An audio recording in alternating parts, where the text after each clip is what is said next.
दोस्तों सोचो एक दिन सुबह आप घर में आराम से सो रहे हो और अचानक ठां ठां ठां गोली की आवाज सुनाई दे। घर की दीवार, खिड़कियों का कांच सब गोलियों से छिल जाए। ये कोई फिल्म का सीन नहीं है, ये रियलिटी है। और ये हुआ इंडिया के सबसे बड़े यूट्यूबर्स में से एक एल्विस यादव के घर। और आज हम बात करने वाले हैं उस गोलीबारी के इंसिडेंट की जो गुरुग्राम के सेक्टर 57 में हुआ, जहां 3 मास्क पहने हुए आदमी बाइक से आए और लगभग 25 से 30 गोलियां चला गए। लेकिन सवाल ये है, किसने की फायरिंग, क्यों की फायरिंग, इसके पीछे की कहानी क्या है? तो चलिए शुरू करते हैं। सुबह 5:30 बजे के आसपास गुरुग्राम के सेक्टर 57 में एल्विस यादव का घर गोलियों की बारिश से हिला दिया गया। रिपोर्ट्स के मुताबिक 3 बाइक पर आए मास्क वाले आदमियों ने घर के ग्राउंड फ्लोर और पहले फ्लोर पर गोली चलाई। और दोस्तों पुलिस के फॉरेंसिक टीम ने बताया कि कम से कम 25 से 30 राउंड फायर हुए। खास बात ये थी कि उस वक्त एल्विस यादव खुद घर पर नहीं थे, वो किसी काम से बाहर गए हुए थे। लेकिन घर पर उनके पेरेंट्स और केयरटेकर थे। लेकिन शुक्र है किसी को चोट नहीं लगी। फोटोज और वीडियोस में क्लियर दिखता है घर की दीवारों, गेट और ग्लास विंडो पर गोली के निशान हैं। मतलब शूटर सिर्फ धमकी देने आए थे या किसी बड़े प्लान के साथ आए थे, ये अभी तक मिस्ट्री है। बता दूं कि एल्विस यादव के पापा राम अवतार यादव ने मीडिया को बताया 25 से 30 गोलियां चली, हम लोग सो रहे थे, हमें कोई धमकी पहले नहीं मिली थी। सोचो जरा, आदमी घर में फैमिली के साथ हो और एकदम से ऐसी घटना हो जाए, कितना डर लगता होगा। पुलिस ने सीसीटीवी फुटेज ले लिया है, फॉरेंसिक एविडेंस कलेक्ट कर लिया है और FIR फाइल करने की तैयारी हो रही है। अब देखना ये होगा कि शूटर्स कौन थे और उनका मोटिव क्या था।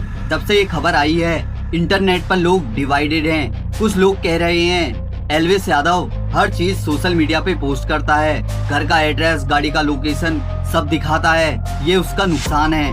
दूसरे फैंस बोल रहे हैं चाहे एल्विस जितना भी फेमस हो, किसी को गोली चलाने का हक नहीं बनता, ये तो सीधा टेररिज्म है। और दोस्तों ट्विटर, इंस्टा रील्स और यूट्यूब शॉर्ट्स पर सब जगह एक ही सवाल चल रहा है, एल्विस सेफ है या नहीं, और ये गोली क्यों चलाई गई। और दोस्तों अब यहाँ एक और एंगल निकल कर आता है। एल्विस यादव पहले भी कंट्रोवर्सी में रहे हैं। याद होगा आपको स्नेक वेनम केस, जिसमें उस पर इलीगल रेप पार्टीज में स्नेक वेनम मतलब जहर यूज करवाने का आरोप लगा था। केस अभी भी कोर्ट में पेंडिंग है और कुछ लोगों का कहना है कि ये फायरिंग उसी का कंटिन्यूशन हो सकता है और कुछ का कहना है शायद कोई दुश्मनी हो या किसी ने धमकी देनी हो। लेकिन सच क्या है, अभी तक पुलिस ने कुछ कंफर्म नहीं किया है, यानी ये सिर्फ एक स्पेकुलेशन है। लेकिन दोस्तों एक चीज क्लियर है, एल्विस यादव का नाम कंट्रोवर्सीज और क्राइम के बीच घिरा हुआ है। और अब ये इंसिडेंट एक और बड़ी डिबेट खोल देता है, इन्फ्लुएंसर की सिक्योरिटी। आज के जमाने में हर सेलिब्रिटी अपना घर, गाड़ी, address, travel plans Instagram story पे डाल देता है। लेकिन क्या ये सेफ है? सोचो अगर आपके पास करोड़ों फॉलोवर्स हैं तो आपके दोस्त के साथ साथ दुश्मन भी बन जाते हैं। और जब आप जरा सी इंफॉर्मेशन लीक कर देते हो तो क्रिमिनल उसका मिसयूज कर सकते हैं। और एल्विस यादव के साथ जो हुआ वो एक वार्निंग है सारे इन्फ्लुएंसर के लिए, over sharing is equal to over risk. तो दोस्तों अब सवाल ये है, ये फायरिंग एक रैंडम एक्ट था या फिर प्लान्ड अटैक? बहुत सारे सवाल उठ के आ रहे हैं। अगर धमकी देनी थी तो सिर्फ गोली हवा में चलानी थी, लेकिन यहाँ तो घर की दीवार तक छिल गई हैं। अगर वार्निंग देनी थी तो मोटिव क्या है, स्नेक वेनम केस या फिर पर्सनल दुश्मनी? और ये भी सवाल उठाया जा रहा है कि या फिर ये गैंग वॉर का एंगल है। गुरुग्राम और NCR में पिछले कुछ महीनों से काफी गैंग एक्टिविटीज बढ़ गई हैं। तो दोस्तों ऐसे कई सवाल सामने आ रहे हैं, लेकिन पुलिस की इन्वेस्टिगेशन से ही सच सामने आएगा। लेकिन एक बात फिक्स है, ये केस सिंपल नहीं है।